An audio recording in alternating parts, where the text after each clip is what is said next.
अब हम करते हैं question number 7 exercise 2.4 evaluate the following using suitable identities.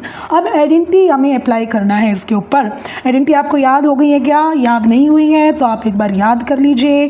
फिलहाल क्यूब वाली आइडेंटिटी है तो ये दो आइडेंटिटी लिख जाएंगे। a plus B whole cube is equal to A cube plus B cube plus 3ab into A plus B, या हम बोल सकते हैं A cube plus B cube plus 3a square B plus 3ab square. a minus B whole cube is A cube minus B cube minus 3ab into A minus B, A cube minus B cube minus 3a square B plus 3ab square. Plus वाले में सारी terms plus हैं, minus वाले में सारी minus है। Terms वही हैं, फर्स्ट टर्म का क्यूब सेकंड टर्म का क्यूब इंटू 3ab इंटू में a प्लस बी और a माइनस बी। ओके, देखिए अब इसको हमें a प्लस बी या a माइनस बी बनाना है। जब हमें आइडेंटिटी यूज़ करनी है ना तो हम क्या करते हैं कि एक ऐसा नंबर सर्च कीजिए जिसका क्यूब इजी और 0 वाले नंबर के ज़्यादा नज़दीक हो। 99 के क्या टुकड़े हो सकते हैं? 99 के टुकड़े हो सकते हैं 100 माइनस 1 का cube. This is A, this is B, A minus B का क्यूब। क्या एक्सपेंशन हो जाएगी? फर्स्ट टर्म का क्यूब माइनस सेकेंड टर्म का cube minus 3 into first term into में सेकेंड टर्म 1 है इंटू में first term minus second term. 100 cube is 10 lakh, यानी 6 जीरो आ जाएंगे।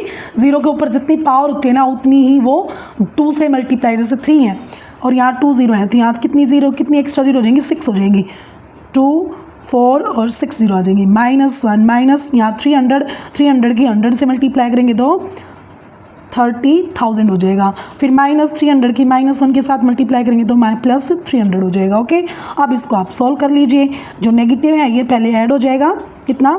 300 हम इसमें ऐड कर देंगे, कितना आ जाएगा? 0 0 3 0 0 0 1 और यहाँ आ जाएगा माइनस, इसके अंदर 1 ऐड करेंगे तो 30,001। अब इसमें से इसको माइनस कर दीजिए, you get your result. Okay, यहाँ देखिए अब 102 का क्यूब है। 102 को हम क्या लिखेंगे? 102 को लिखेंगे 100 plus 2 cube, 100 plus 2 cube.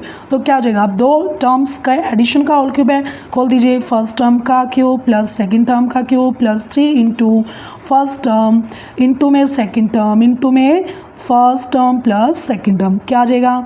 6 zero आ जाएंगे क्योंकि 100 की पावर कितनी है? 3, 6 जीरो यानी 10 लाख प्लस में 8 प्लस में 600 के 100 के साथ मल्टीप्लाई करेंगे तो 60,000 एंड प्लस में 6 2 जार 1200। सारी टर्म्स एडिशन की हैं, आप ऐड कर दोगे, get your result. Okay, then 998 whole cube. 998 whole cube में आप क्या करोगे?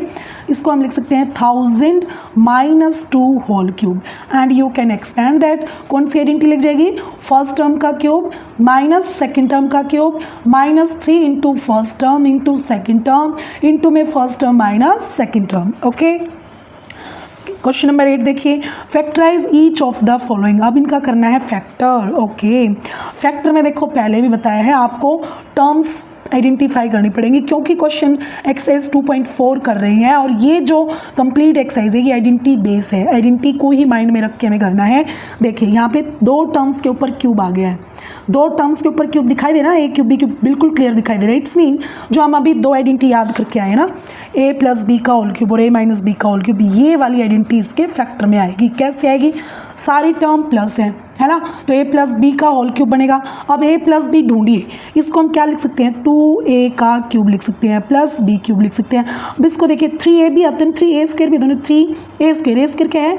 2a स्क्वायर, 3a स्क्वायर होता है तो a का स्क्वायर कितना हो जाएगा? 4 हो जाएगा। 4a स्क्वायर इंटू में b प्लस 3a, a की वैल्यू क्या है? 2a, b स्क्वायर होता है, b क्या है? b ऑलरेडी b स्क्वायर है, हो गया।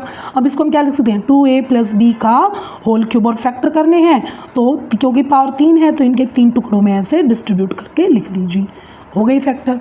क्लियर? बहुत कंफ्यूज होते हो ना आप लोग, तो कंफ्यूज होने की ज़रूरत नहीं है।